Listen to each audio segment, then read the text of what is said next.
Today I'm going to be doing the practice problems for the College Algebra Unit 6 test. And these are kind of a selection of the more difficult problems from the test. And, you know, obviously there's going to be your basic factoring questions, your quadratic formula questions, or which of these is the graph questions. But these are kind of representing some of the more challenging items. Okay, so we're going to start with an object's height, t seconds after being launched, is given by h of t equals negative 16t squared plus vt plus 184. After 8 seconds, the object hits the ground. What's the value of v? Okay, this is a way that we hadn't asked this question before. Okay, but what I'm going to do, I'm just going to kind of unpackage this. When it says after 8 seconds, the object hits the ground, well, that means that h equals 0, the height is 0 when t equals 8. So I'm going to say that 0 equals negative 16 times 8 squared is 64. Okay, so this is definitely a question for the calculator. Plus v times t will be, well, since t is 8, that'll be 8v plus 184. This won't be too bad, just provided that you've got one of our handy scientific calculators nearby. And negative 16 times 64 is negative 1024. So 0 equals negative 1024, 8v, and 184. Okay, so when I clear all of that over to the left side, it's going to end up with 840 because negative 1024 plus 184 is negative 840. Then I add that up to the other side, and that's equal to 8v. Divide by 8, and you get v equals 105. Which is answer choice A. I'll tell you, this is one of the, I'm pretty sure this is one of the items that was on the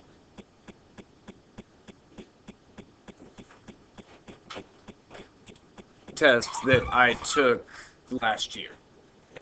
And I went and actually took it.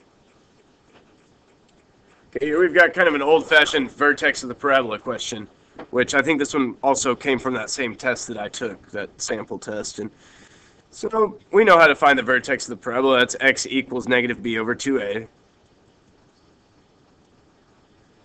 which is negative 4 divided by 2 times 1, which is negative 2.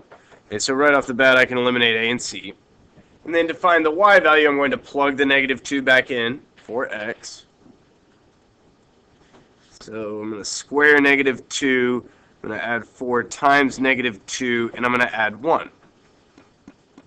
So this is 4 minus 8 plus 1. Okay, I've got negative 4 plus 1 is negative 3. So it's definitely not 1. Here we have one that we're going to solve directly, but the squared thing is a binomial. And that's probably something that we should have done on that day where we directly solved and used the quadratic formula. But, you know, no time like now. So what we're going to do, you could square 3x minus 4, then subtract the 5, and then use the quadratic formula. But that would just be way too much effort. What I'm going to do instead is I'm going to take the square root of both sides. So I'll say that 3x minus 4 is equal to the square root of 5, or maybe the negative square root of 5. And then I'm going to add 4.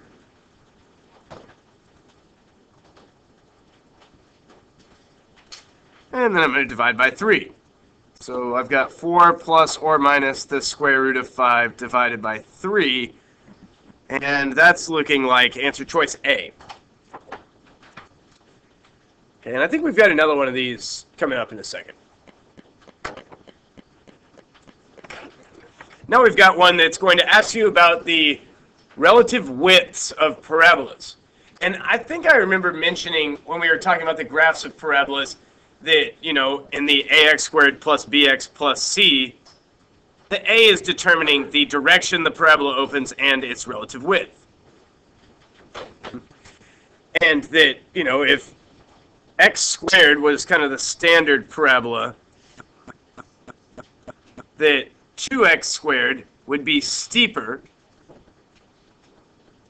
and that half of x squared would be wider. I think I remember mentioning. Maybe not in this section. But so for this one, I'm thinking, what's the difference between all of these? These all have, kind of a constant term as well to distract you. But all that really matters is the number in front of the x squared. Okay, so we've got x squared, a negative 10x squared, and a 1/10 x squared. Right? Well, whether it opens up or down, that's not really impacting how wide or narrow it is. So from widest to narrowest, the widest is going to be this one, the one with the 1/10. So I'm going to say that h of x is the widest, and then regular x squared would be the middle. And then the negative 10x squared is going to be the narrowest. I mean, it's going to open downward, but it's still going to be really narrow.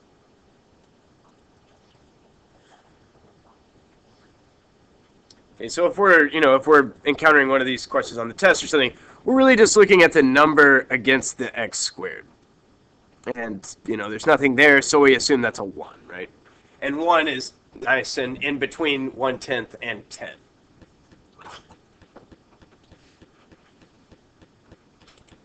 Oh, okay. Another one that, I'm pretty sure y'all would be able to figure out, but we didn't do any that were exactly like this during the unit, so I just wouldn't want anybody to be caught off guard next time.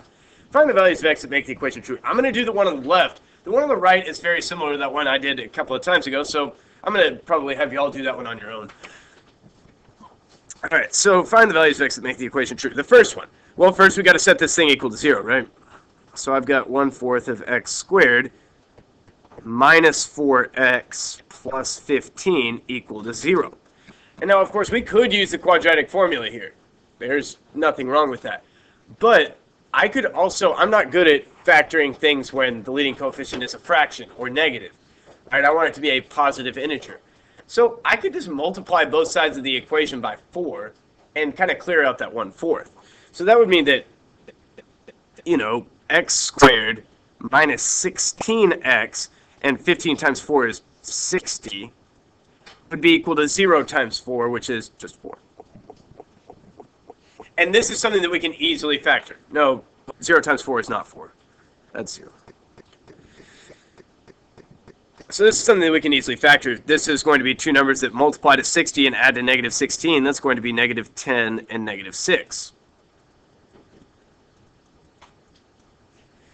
And, okay, if these two things multiply together to equal 0, then either it's the case that x minus 10 is 0, or maybe it's the case that x minus 6 is equal to 0.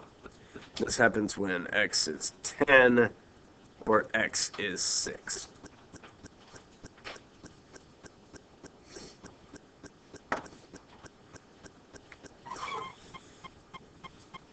All right, now the one on the right is kind of similar to that multiple choice item up above, where the thing that was squared was a binomial.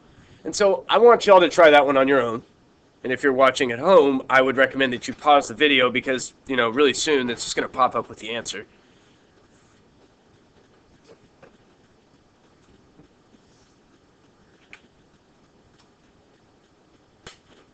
Okay, there you go. So the first step is to kind of isolate the squared thing. That was what we did when we directly solved these quadratic equations that had no, middle term, so to speak. So I said that 2x plus 1 squared is equal to 13, meaning that 2x plus 1 could either be the square root of 13, or maybe it's the negative square root of 13. And then I'm just going to solve for x from there. And it ends up kind of looking like a quadratic formula answer.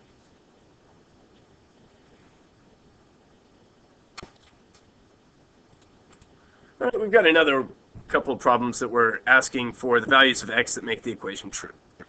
Now, on this first one, they want you to say that if two things multiply together to equal 20, then one of them has to equal 20. But we know that that's not true because it could be 5 and 4, it could be 10 and 2, it could be 40 and a half. There's really no saying it like that.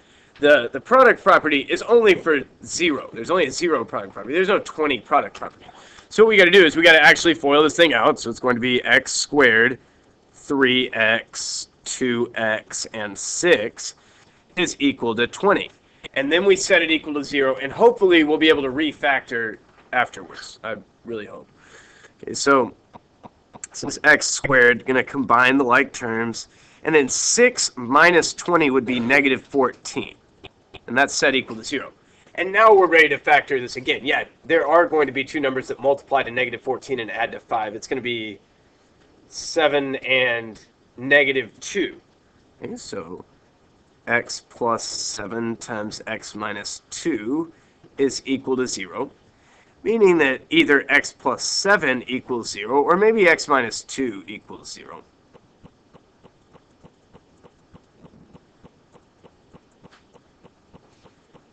Right, so just don't get tricked by this and fall into the trap of saying, well, either x is negative 2 or x is equal to negative 3. Because if you plug those in, you're going to be saying that 0 equals 20. And that's not true. Okay, those are not x values that make the equation true.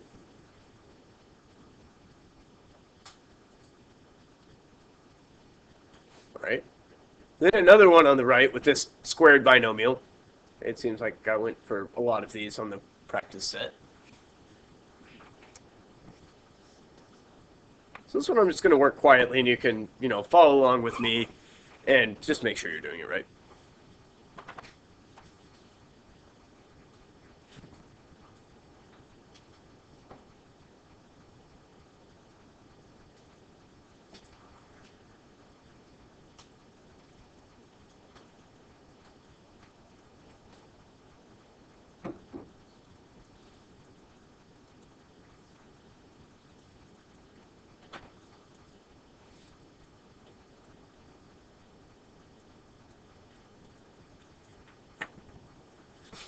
And then I guess the only thing that I would add to this one's pretty straightforward. The only thing I would add to that is that, when we say 5 plus or minus 5, you do 5 plus 5 or 5 minus 5. Because the answer choices aren't going to look like you're not going to see 5 plus or minus 5 in the answer choices in a multiple choice setting. It's just not going to happen. Okay, these are some, pretty safe-looking inequalities, right? They look like something that we've done, but they are both kind of weird cases. X squared plus x plus 1 is not something that we're able to factor. Okay? And so I'm going to say if it's not factorable, then we're going to use the quadratic formula to try to find the zeros, and then we're going to, maybe make a number line or sketch a graph, depending on, which teacher you have for college algebra. And so I'm going to start by doing the quadratic formula. I'm going to say x equals negative b plus or minus the square root of b squared minus 4ac, all divided by 2a. Okay, 1 minus 4 is negative 3. And if I'm trying to take the square root of negative 3, that's not a real number. Okay, so this thing has no x-intercepts. And because it's positive x squared there, I know it's opening up. So I know that this is the type of thing that, opens up and has no x-intercepts. So it's going to look like that.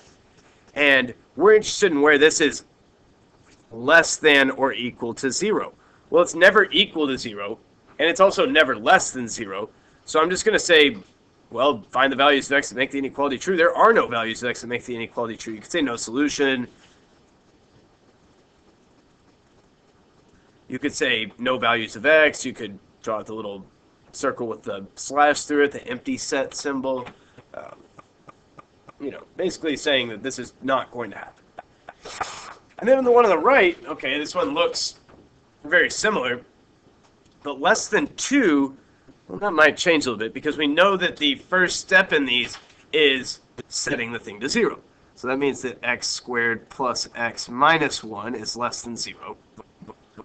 That's x equals negative b plus or minus the square root of b squared minus 4ac is going to be negative 4,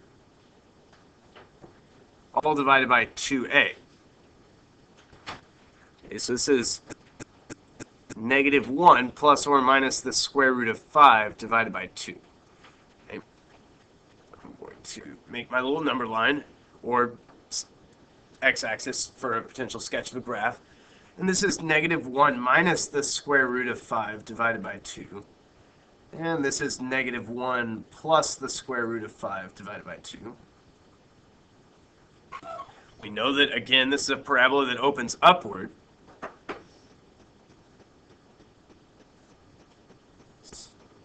going to do that. I'm going to say it's a parabola that looks like that. And we're interested in where this thing is, again, less than 0. So I know that the parabola is below the x-axis, so where y is less than 0, which is where x squared plus x minus 1 is less than 0. Okay, right here it's equal to 0, so we're not going to include those values. And then I'm going to conclude that this is true for x values between -1 minus the square root of 5 divided by 2 and -1 plus the square root of 5 divided by 2. Because if we go back to the x values that actually made this happen, it would be the x values along here that are between these two zeros.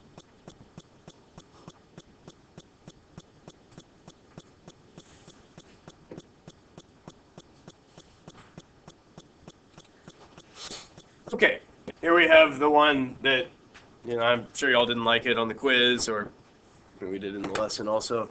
But we've got we've got one solution, or one x-intercept parabola, and we're determining where it's positive, negative, greater than or equal to 0, less than or equal to 0. And so I'm going to walk y'all through this one more time, because I'll tell you, this is coming back. Okay. But first, notice that y is equal to x minus 2 squared.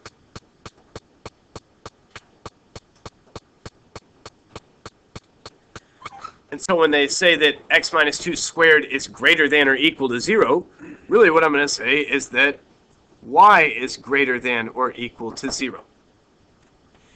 And if we look at all of the y values along this parabola, this is all y greater than 0. Here we have y equals 0. And then up here we've got y greater than 0 again. Looks like the video is lagging a little bit, so bear with it. It's okay. There it goes. Seems like it is finally caught up. Regardless, my point is that y is greater than or equal to 0 on this curve everywhere. So I'll say for every value of x, y is at least 0, or all real numbers make the inequality true. Okay, next they're going to ask us about where is y greater than 0. Well, y is always greater than 0 except for right here, where it's equal to 0. So when x equals 2, y is equal to 0. For every other x value, y is greater than 0. So it's everything except for x equals 2. So I'll say all x that are not equal to 2.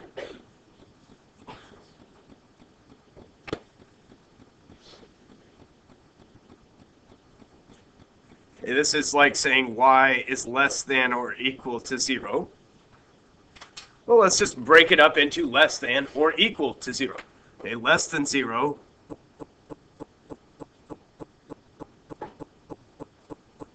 I don't see the graph of this parabola ever going below the x-axis. So I would say less than 0 is never.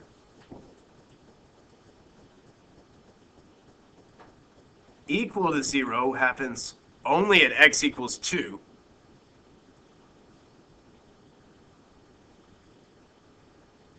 And so as far as less than or equal to 0, that's really only ever happening at x equals 2. So the answer is x equals 2. And then, okay, the last one is saying, where is x minus 2 squared less than 0? Well, that's like asking where y is negative, and y is never negative. Right here, at its minimum value, y is 0. It never goes below 0. Okay? So there's no value of x that you can plug in and get back a negative number. So I'll say no solution. But this should make sense, right? Because this is this thing that I've got right here. I'm putting a red box around. That's just the square of a number. If we square a positive number, that's coming back positive. If we square a negative number, that's also coming back positive. And if we square 0, that's coming back 0. Nowhere in there are we squaring a number and having it come back negative. Okay. And the last one that I'm going to do for you is going to be give a graph of this parabola. I'm just going to remind you how we're going to do that. First, we're going to start with a vertex. So we're going to say, for the vertex, we know that x equals negative b divided by 2a, which is negative 4 divided by 2 times 1. So that's negative 2. And then the y-coordinate of the vertex will be what we get when we plug in x equals negative 2. So negative 2 squared, 4 times negative 2, and then subtract 2 more. So I've got positive 4 minus 8 is negative 4, minus 2 more is negative 6. So the vertex is negative 2, negative 6.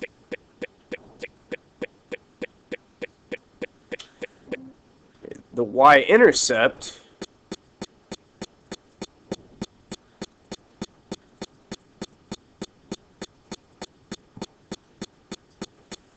is f of 0. That's right. It's somewhere along this line where x equals 0. Wherever it is, it will have x coordinate 0.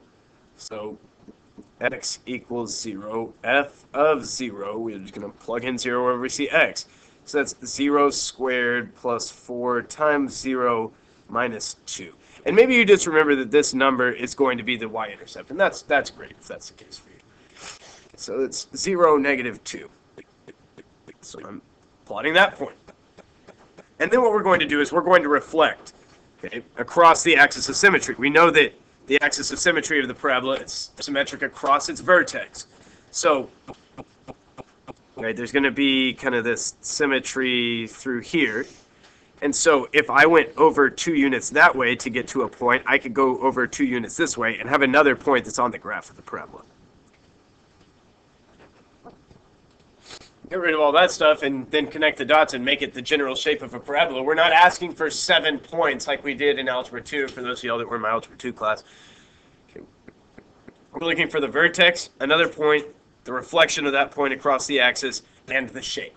And that is certainly a good enough parabola for our purposes. Right? We know that there's going to be a 0 between 0 and 1, and we know there's going to be a 0 between negative 5 and negative 4, and anything more accurate than that, we would probably need to use technology anyway. So that's pretty much all I've got for that. Okay, the last 2 sets of problems on the practice packet are pretty straightforward. This is find the x-intercepts of the parabola, which is where y equals 0, so we're going to set these things equal to 0 and solve. The theme of these 2 is factoring where the leading coefficient isn't 1. And in the description of this video, I'm going to have the link to the key to the practice set, but these are ones that you need to do yourself. Okay, I will do the one on the left, but I'm not going to do the one on the right for you. I'll only show you the answer on the key that you'll find in the description. Okay, so the idea is we're looking for 2 numbers that multiply to negative 30 while adding to positive 7. Okay, so it's going to be 10 and 3 somehow, so it's going to be positive 10 and negative 3. And then I take that 7x and I turn it into 10x and negative 3x. And you could turn it into negative 3x and positive 10x in the other order if you like, and you'll end up with the same thing.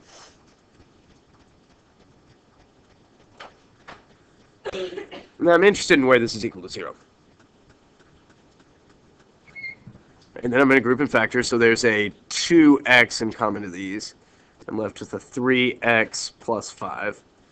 Okay, negative 3x and negative 5 don't have anything in common besides the fact that they're negative, so I'm going to factor out a negative 1.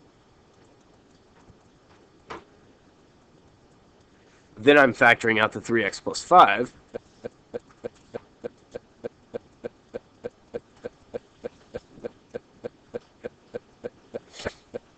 And then I'm going to apply the zero product property that if two things multiply together to equal 0, then one of them has to equal 0. So either 3x plus 5 is equal to 0, or maybe 2x minus 1 is equal to 0.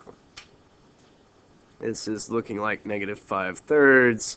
This one's looking like positive 1/2.